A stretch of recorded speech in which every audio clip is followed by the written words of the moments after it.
Hi, I'm Dr. Kristopher Goddard, and I'm the owner of the Osteopathic Center with locations in Miami, Florida, and Knoxville, Tennessee. And I'm here today to talk about treating pain with non-surgical injections. And this is stem cells, platelet-rich plasma, or better known as PRP, and prolotherapy. Looking to obtain results, optimal results, that is, with regenerative medicine. So when I think about this to begin with, I think of an acronym called HEAL, H-E-A-L. First, help yourself.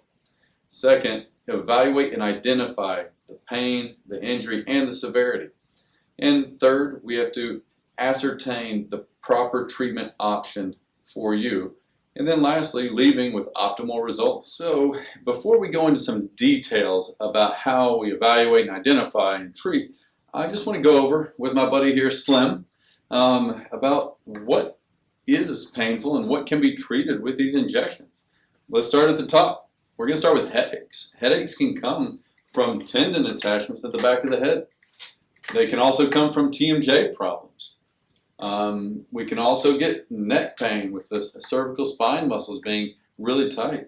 We can have, obviously thoracic spine pain or lumbar spine pain from the muscles and the ligament weakness, degenerative discs. We can also have shoulder pain, rotator cuff problems. We have labrum tears that can be treated successfully with this. We have arthritis in here. We have elbow. We have golfer's elbow. We have, or also known as medial epicondylitis. We have tennis elbow, also known as lateral epicondylitis. We have wrist pain. We have carpal tunnel syndrome. We have finger pain, finger arthritis. Costochondritis, treated many people with this.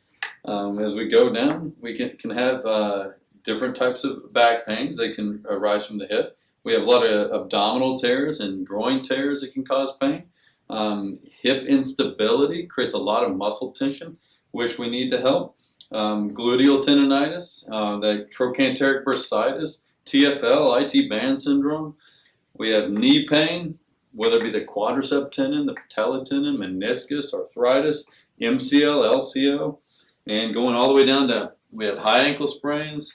We also have our regular ankle sprains, and then we get into the tendons and joints of the feet, as well as plantar fasciitis and Achilles. All of these are things we're going to be talking more in depth about. How can we properly end up treating these things successfully? Doing this kind of therapy is very non-traditional. Stem cells, PRP, and prolotherapy, while they have been around for a long time, not everybody knows about them. So making that decision is the first step. So now we have to understand your pain. How did it happen? What is it? Is it a direct injury? Did something happen forcefully, like a car accident or athletic injury?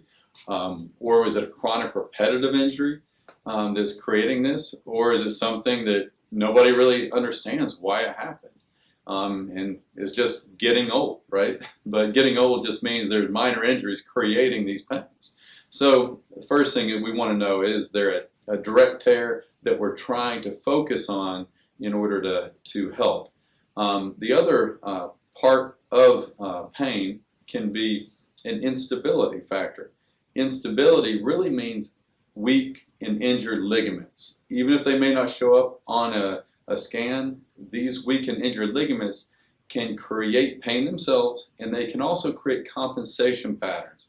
And these compensation patterns tighten muscles, which ultimately can pinch on nerves, or the muscle itself can give you that gnawing feeling all the time. And so it's really trying to understand what and where is this pain coming from. And that leads us into, okay, what is the severity of the pain? And a big part of that is me talking with you and understanding, did something happen? Okay, well, we know why it started. But let's say it didn't. Well, then I want to know more. I want to know how long the pain's been there. I want to know, does it hurt when you're waking up more or at night more? Is it when moving or sitting down or laying down? What is your explanation of the pain to me? And on a scale of 1 to 10, what is it? And sharp, burning, dull. All these things matter when I assess. The next part is my physical exam. Me looking at just range of motion, palpation to tenderness. as well as resistance testing and our typical tests that most doctors do in the office. And then it's just the interpretation of what that actually means. And then we get into imaging. So, for example, we have a diagnostic ultrasound. This technology has improved dramatically in the last couple decades. So we can see a lot of tendon and ligament injuries more specifically on ultrasound than even MRI nowadays. Well, doing the MRI gives us that information. Great at looking at soft tissue injuries, and especially for inside the joint itself. X-rays, always a staple, really give us a good idea on the bony abnormalities that we might see. So taking into account your history with a physical exam, with the imaging, gives us the right tools in order to identify the severity of what's going on with your pain and your injury. And that way we can apply stem cells, platelet-rich plasma or PRP, or prolotherapy in the best and most effective way possible. So the next thing we're going to talk about are treatment options. So the whole field of non-surgical injections falls under regenerative injection therapy. So what does that mean? It means we are doing injections to regenerate tissue, and not just scar tissue. We're trying to regenerate healthy tissue and get rid of scar tissue to maximize your range of motion, decrease the pain, and get you back to a good quality of life. So let's go over the different injections, the main ones that are done for this. The first and the oldest is called prolotherapy, and another term is proliferative therapy, and it's using chemicals in order to inject into a very specific area to cause an inflammatory response in your body, which makes your platelets, your growth factors, and ultimately your stem cells regrow tissue. Now, most of the time, this is a treatment that needs to be done multiple times. And that's one downside to it, but it is one of the oldest therapies that we know. Some of the stuff that was written on it, we can go all the way back to Hippocrates when he used a hot iron to help repair a ligament in the shoulder. But more recently in the 1900s, there's books written on it, and this has been around for quite a long time, but not many people know about it. The next step up, and it's about 3 times as effective, is called platelet-rich plasma, or PRP therapy. And this became popular because after heart surgery, they would put the plasma on the heart after surgery and see that it helped the regrowth of tissue after surgery. And even with dental implants, they noticed the bone would help grow back as well. So then it moved into the musculoskeletal realm, where we find that the tendons would regrow, the muscles would regrow, and we saw very good effects. And as we've gotten more advanced, we've gotten better ways to limit variability on how we get the platelets to get the highest and best concentration to regenerate the body. Now, both the prolotherapy and platelet-rich plasma therapy, they both need inflammation to create the healing effect. And so you are going to get sore after these. Prolotherapy is usually a minimal soreness, but sometimes with stronger chemicals it can be a lot stronger and last for longer. But most of us use a dextrose solution, and it causes some severe inflammation from anywhere from 2 days to a week, and then we start to see the healing take place over the next couple weeks. And usually prolotherapy is repeated every 1 to 2 weeks, depending on the type of injury and the severity of injury. PRP therapy, you get much more sore based on the concentration of platelets. Everybody uses different types. I use a double spin method that concentrates our platelets extremely strong, so we do get a very strong inflammatory reaction, and usually it's pretty severe pain for 2 days, and usually pain from the treatment itself for 3 weeks. And then we start to see the pain that you originally had start to go away. PRP therapy, depending on the pain and severity, usually has to be repeated a couple times to get maximum and optimal benefit. So both of those, like I said, work on inflammation to get growth factors and stem cells to the area. Well, as our technology's got even better, we're able to get stem cells themselves. So the cell we're looking for is called a mesenchymal stem cell. But as the scientist and researcher who developed that terminology back in the early 90s, he wrote a paper 2 years ago that has renamed it because we're finding the properties do not quite fit the mold of a stem cell. And now he has termed it a messenger signaling cell. And what that means is it signals our tissue-specific stem cells. So stem cells directly in the heart, the muscle, the bone. What we're injecting signals those stem cells to work and actually regrow the tissue by injecting these things. Now those are found in the most common bone marrow, adipose, amniotic, and umbilical sources. Now we do all 4 of those at our clinic. I've trained in these and I've seen them all work. I go to many courses on stem cells and see all these things work from the data that's presented. The question is, what type of procedure do you want? What kind of volume do we need? And they all contain different things within them. And it's one of those situations where we just need to talk and decide what is the best treatment for you. But being able to inject stem cells directly to the area gives us the best effect after one treatment. So prolotherapy is kind of the first thing, but PRP is 3 times as effective as prolotherapy, and then stem cells are 3 times as effective as PRP.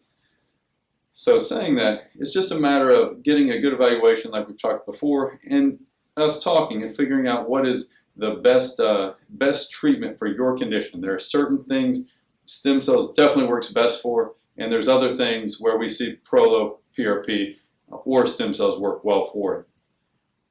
Now that leads us into our next thing, which is patient selection. Let's say you're a professional athlete. Well, you get injured and you need to be back on the field immediately. So stem cell therapy is by far the best thing to be doing because we need one treatment to try to get you better and back. Now, does one treatment always do it? No, it just depends on how severe your injury is. And sometimes we need a couple. Sometimes working with surgeons, we need to do surgery, we combine this. There are certain cases where stem cells just don't work. And we just have to be able to talk about your injury and figure out, is this the route for you? Now, most patients are people that are weekend warriors, working out just, daily basis, or some people that are just doing repetitive jobs and they're very sedentary, but at work they're on the mouse all the time. They're looking down with their head, so they create a lot of strain in their spine. So we can help these conditions too. And it's just a matter of, once again, we have to go back to the evaluation and then ascertaining which treatment is the best option. Now, we kind of get into what can we treat with this? And this is always the tough thing because certain things are easy. We tore a muscle, and as long as it's not a complete tear, yeah, we can inject it and see it regrow. I just want to show you some ideas that we have. So let's take a knee, for example, right? We have our meniscus inside, we have our cartilage inside, we have our ligaments on the outside, we have our patella tendon. We have many different aspects to a knee. And so when somebody says we have knee pain, well, where is it coming from? So what you tell me, physical exam, doing our diagnostic tests, the MRI, the x-rays, give us that. The great thing about the ultrasound, we can actually do the ultrasound and move the knee joint and see if it opens up. Because if it does, that shows me there's a significant amount of instability. So it's defining, is the injury causing the pain, or is the instability also a problem in this case? And then using all that, we come up with a plan to inject one direct tendon, or do we need to inject ligaments to stabilize? Or are we injecting just the joint to help with arthritic pain and help to try to regrow the cartilage? So patella tendon tears, patellar tendonitis, arthritis, great examples of how we can utilize any of these treatments. Another one that some people kind of don't think about too much that we could use for this is carpal tunnel syndrome. So you have the median nerve which travels through this area and usually gives some either atrophy of the muscle or even weakness, and then some pain in these 3 fingers. Now this compression, we always have to ask, well, why does it happen? I do a lot of body work, trained in osteopathic manipulative therapy, and so I feel the muscles that attach from the elbow and turn into tendons that go through this carpal tunnel. And a lot of times I find a lot of inflammation appear called epicondylitis, and that inflammation can carry through and put pressure down here. And as I treat the epicondylitis, and also we can go in and do hydrodissections with PRP or stem cells around this nerve, I can see great results from that alone. Once again, it all depends on how severe this is. A lot of people with spines, get a little worried and scared, because how do you treat degenerative disc pain or any kind of instability or arthritis within the spine with these types of injections? And the truth is, it's about going to training courses and experience and knowing. And like I said, I do body work. I look at the hip levels. I look at rotations in the vertebra. And this gives me an ability to see how stable or unstable your spine is, as well as your hips. And so a lot of times we'll see an extruded disc, pressure on nerves. And if we inject around these joints, facet joints, and into the ligaments, supraspinous, interspinous ligaments, it helps to stabilize the spine again. And if that stability happens, it allows muscles around the spine to relax and take pressure off the nerves. And I find quite a few times a lost part of back pain is the psoas muscle. And a lot of times I'll see one hip higher than the other, and people have back pain. And if we inject and help to release the psoas, it takes pressure off the back, and the pain goes away from that alone. And this is why a thorough assessment is very important. Spines, even more so than anything else. And TMJ, treated very successfully. Headaches oftentimes come from the back of the head. And any joint, no matter it's fingers, knees, shoulders, if we're seeing tendon injuries, PRP, stem cell, Prolo, all of them are great for these things. So once again, there's many things we can treat with this, and as our research gets better and better, we're honing in on what is the exact protocol that we need to be doing. And also, it does come down to the ability of your body to heal. It comes down to genetics, comes down to nutritional status, and what you can take from supplements in order to help that. And once again, that's all coming through in how our assessment goes when we first talk to you and the information you give. And this is where we kind of get into also a post-procedure care too. We get into therapy, because after you get an injury, your body develops compensatory patterns around that injury. And we need to release those. Now, most people I see have had these injuries for a long time, years if not decades. So the body is really tightening the muscles up around these injuries, and we need somebody to work that out. So the first thing after injections is to have somebody release your compensatory patterns. The next is to do muscle balancing, and last is to do strengthening. Too many people go straight into strengthening, and we actually see worse results when that happens. And it's just a matter of knowing and accepting and acknowledging these injections will and can work, but it's not like they work overnight. Your body took a long time to get injured, and we have to have some patience. And then it's just a matter of working with our office, therapy office closely, and keeping in good communication about how the progression is going so we can optimize your results. Okay, last thing is to remember HEAL, H-E-A-L. Remember to help yourself by coming in to be evaluated. Next is to evaluate and identify the pain, the injury, and the severity. Then we must ascertain which treatment option is best for you. Prolotherapy, PRP, or stem cell treatment options. And then we want you to leave with the optimal results. And that's based on everything I just talked about. And everybody has a different time frame. Some people get better very quickly, and other people take longer. So it's being patient with this whole process, but knowing this is the future of medicine, and I'm here to help.